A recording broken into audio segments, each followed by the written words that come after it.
So, the name of this talk is the top 3 things to know about microservices.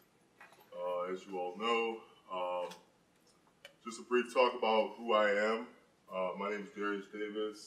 I am a cloud computing and diversity and tech advocate, lead software engineering at Dialogue Tech of the professional services team, and also a monolith to microservices migration survivor.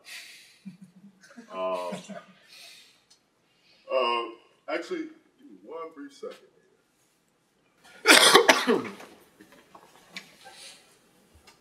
All right, back to it. So, my name is Darius Davis. I do lead the professional services team at Dialogue Tech. We are a call tracking company. We basically help businesses understand more about what really drives their phone calls. We help them understand more about their phone calls. So, for example, we'll break down the transcript of the phone call, of call recording, and then perform some analytics on it to better help you understand what's a good lead, what's a bad lead, and basically provide you some other metrics. For example, if you can hone in on customers calling in angry about something, you can listen to those call recordings and then perhaps follow up with those customers and provide a better customer experience.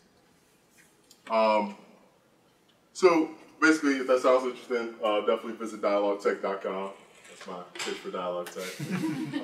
So yeah, in my specific team, we're responsible for basically any custom integrations, any custom software that is not out of the box that we work with a variety of clients all around the world.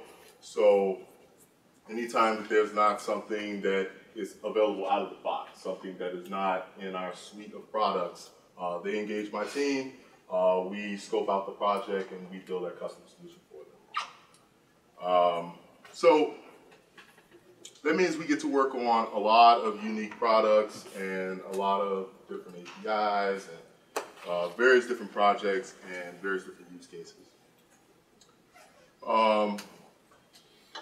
This talk is going to be about microservices architecture and what your team should know before diving and going headfirst into a microservices pattern. Often you hear these fuzzy feel-good stories from companies who they say, I've migrated all of my services, or all of my monolith, to microservices. I can actually think of Netflix. I believe they posted a blog post about how difficult it was at first, but eventually they got through it. But they made it seem very easy, much easier than it is for most development teams, because we're not on Netflix. And also I want to talk about how to basically determine if it's even worth doing. It is kind of a buzz. It has gotten a lot of popularity in the last few years, but we also want to determine, as professionals, it's our job to determine if it's even worth doing. So basically, like I said, my team at Dialogue Tech, we're responsible for building custom integrations, and basically, depending on the team, or depending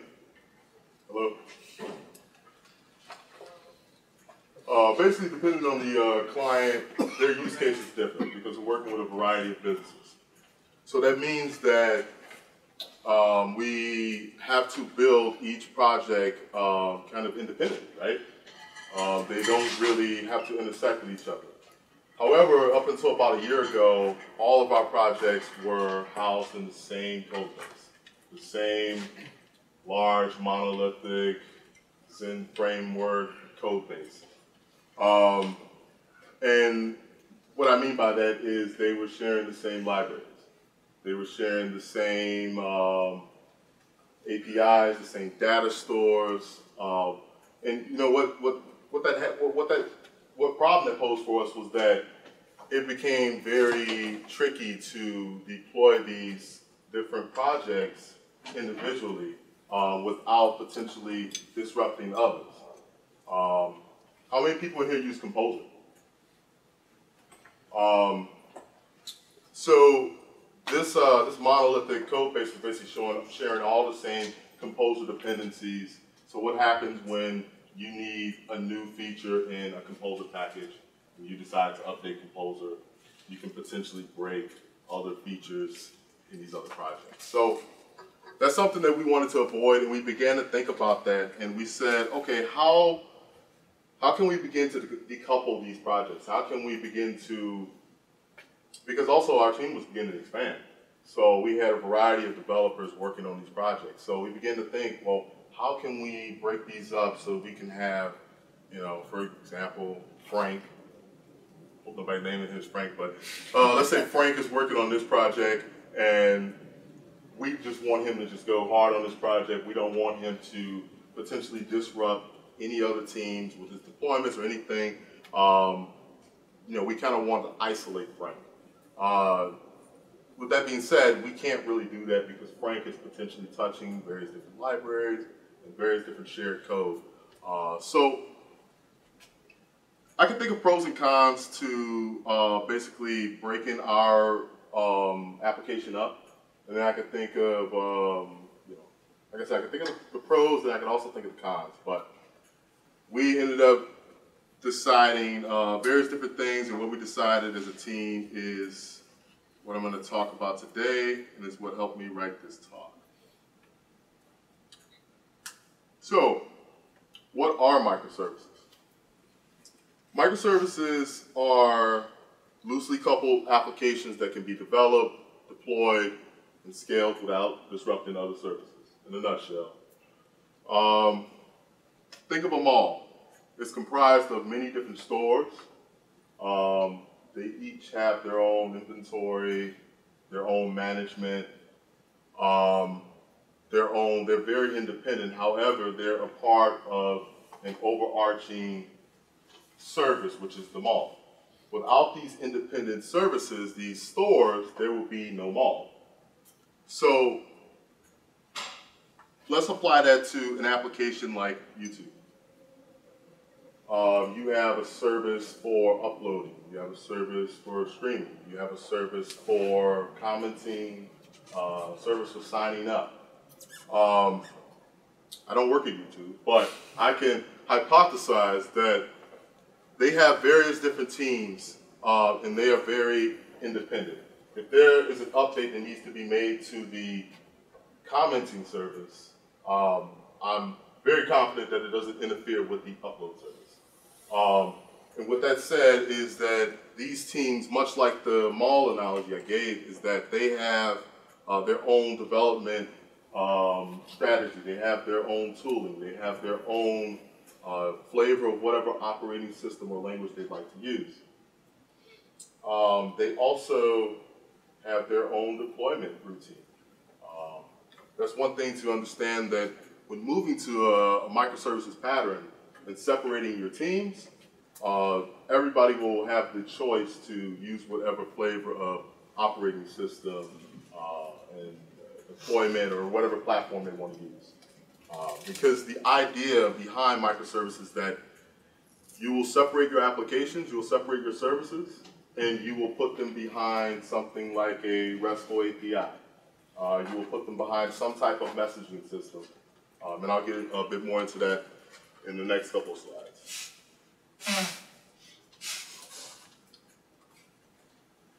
Anyone here use microservices today? Cool.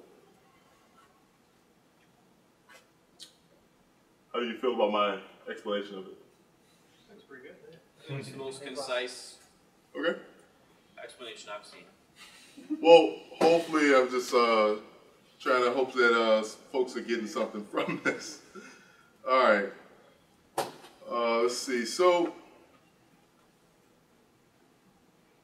one thing I want to point out too is that, you know, despite the buzz about microservices in the past few years, it is not a new pattern. The idea of separating and segmenting your services, you know, giving, you know, responsibility to this service, those kind of principles are nothing new.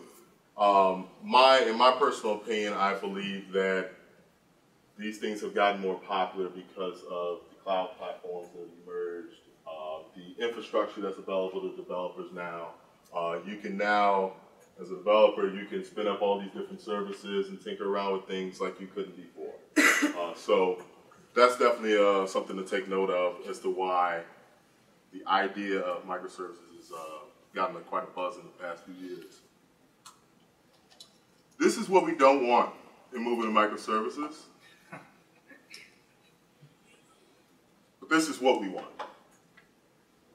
This basically illustrates, in a very simple image, what microservices, what moving from a monolith to microservices is.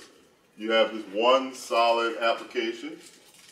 Basically, it does everything. But then as you transition into microservices, you begin to break that application up. You know, you think YouTube, it does everything, but then you begin to break those out into your upload service, your commenting service, your streaming service, and those might even have components of their own. So let's take an example like PubSub. Is everybody here familiar with PubSub? Does anybody not know what PubSub is? Cool. PubSub is basically short for publisher subscriber. So it's the idea that you have one service that is your publisher, and then you have another service that will subscribe to what that service is publishing. The idea, as this is illustrated, is that that publisher is going to publish a message. This is basically the fundamental part of event-driven architecture. So let's take a website like Nike. Let's say it has a order, and we're going to oversimplify this. I'm sure Nike is very sophisticated, but we're going to oversimplify this and say that Nike has an order creation service. That service is responsible for creating new orders, taking in new orders from consumers and creating them in a database somewhere. That would be the producer, and let's say every time an order gets created, it goes into a message queue. Is everybody here familiar with queuing systems? So let's say that message goes into a queue, and it eventually gets dequeued by an order email service, which would be a consumer. Now you can have many consumers of a queue, or if you guys are familiar with Kinesis or something like that, you can have many different subscribers. So the great thing about microservices and being able to decouple these and not have them be very coupled together and a part of one main service is that, let's say it is Black Friday and you are getting a ton of orders in. You are able to individually scale that producer service up to be able to handle that load. Whereas, because this is queued here, this is throttled, the service may be okay. You may not necessarily have to throttle up your emails and send out a ton of emails. Those can be throttled. However, that order creation service, it needs to stand up, it needs to do its duty. So, does everybody understand what PubSub is? Okay. Publish, subscribe. Basically, publish a message, subscribe to it, do something with that message. So the second thing I want to talk about is microservices is that now that we know what it is and that we know how it can benefit our teams, it can make us move faster. It can make us develop, we can ship code a lot faster now because our teams may be separated. They're only doing what they need to focus on. They don't have to adhere to what other teams are doing.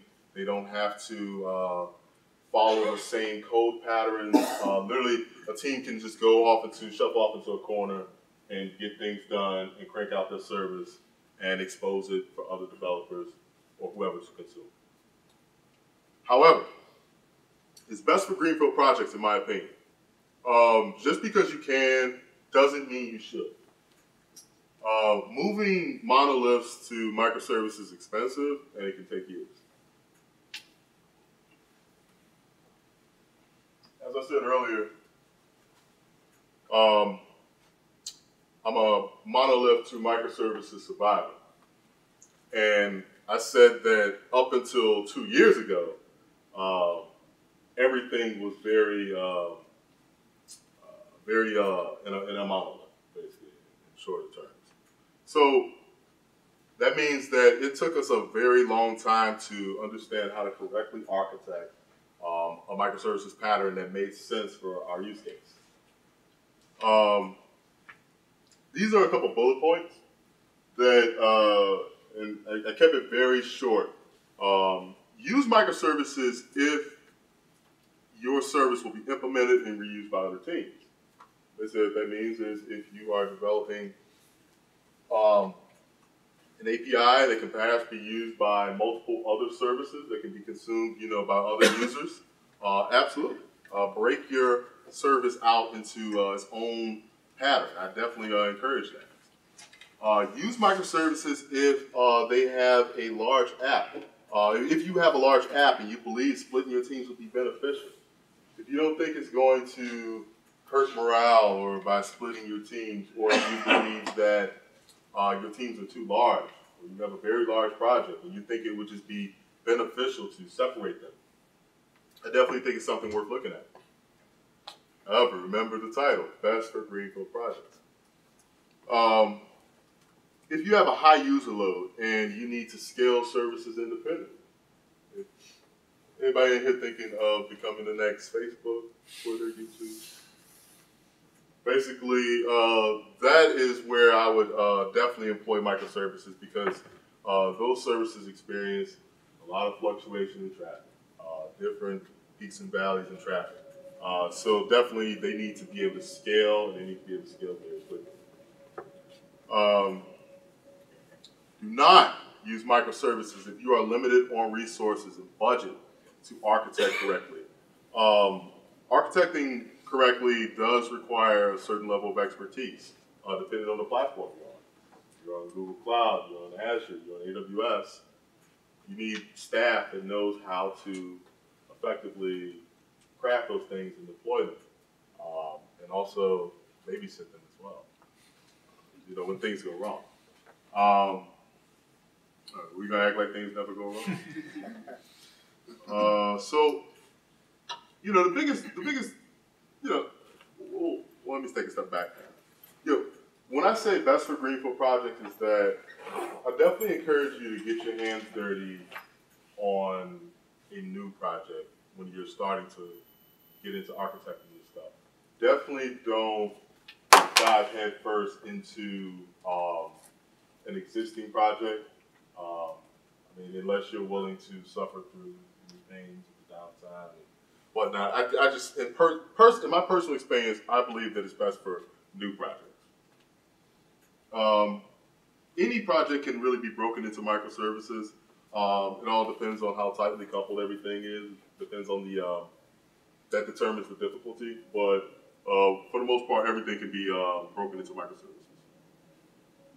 And that's our job as professionals, to determine that. But, like I said, one reason people want to move to microservices is for code reusability, saving on costs of hosting servers and running servers and whatnot, maintenance. AWS does a good job at pitching that talk. Only pay for what you use. The thing is that microservices, like I said, it can cost you in staff, it can cost you in do it wrong, like unnecessary, like log aggregation costs, like weird costs may start to pop up.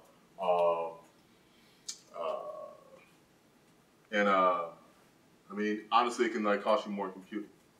Like, for example, if you aren't architecting things correctly, you could be just spinning up a service, and Lambda can get expensive over time. Does everybody know what Lambda is? Well, basically, it's basically a cloud computing service, basically computing as a service. Basically, you get to run code, and you only pay for when that code runs. But if you keep running that code, repeatedly, it can add up. So, moving on.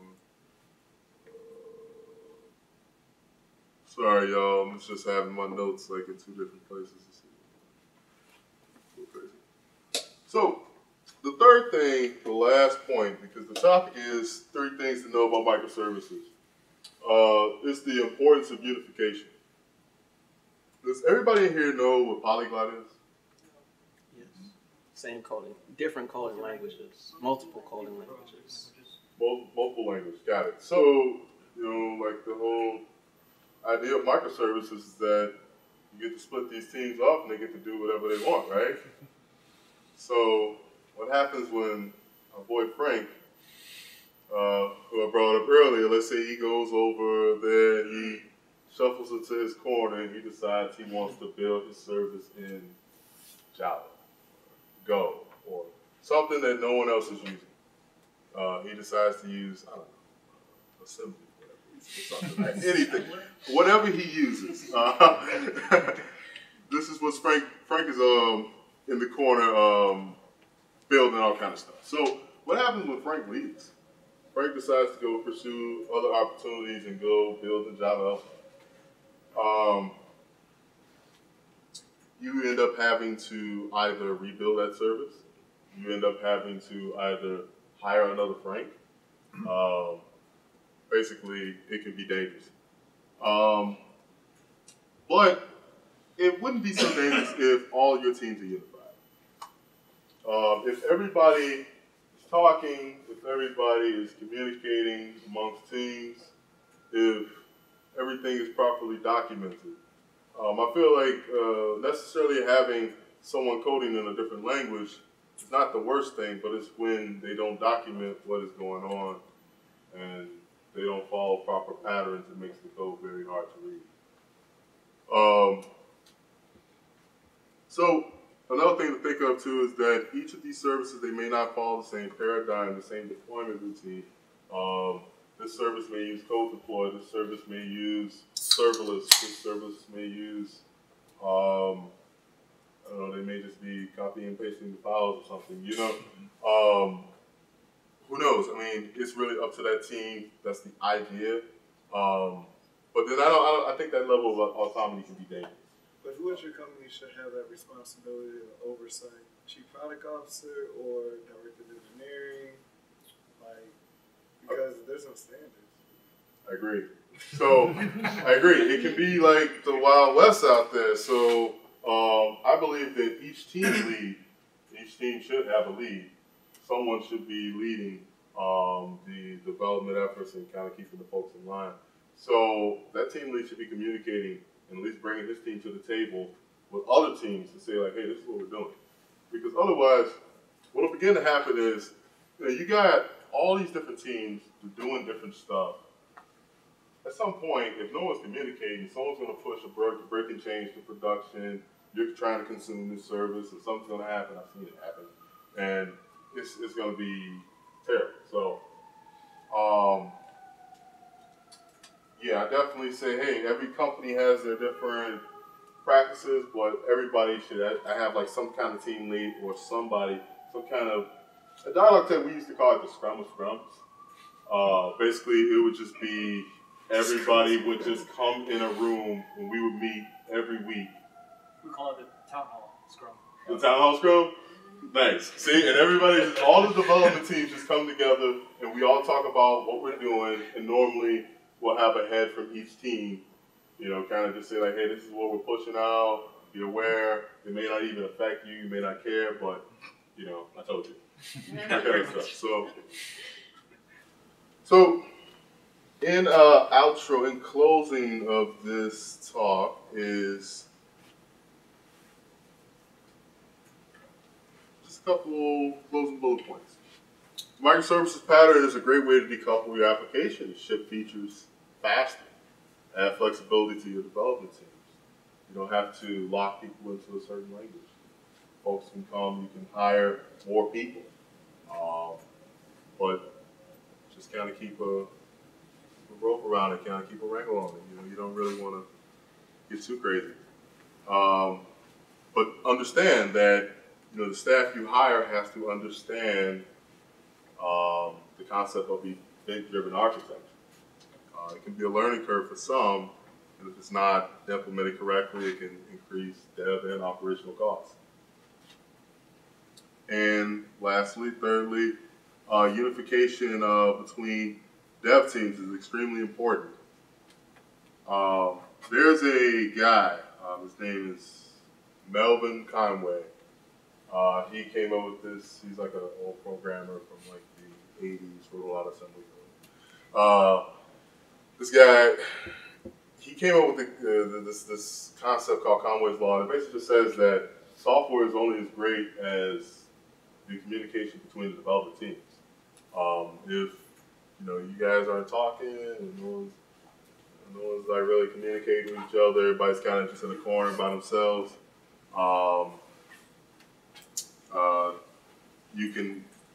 The overarching product can suffer. You can't have great design with poor communication. So, in closing, Microservices is great if you can successfully isolate your teams and your services and deploy it all magically like Netflix says they can. And that's it.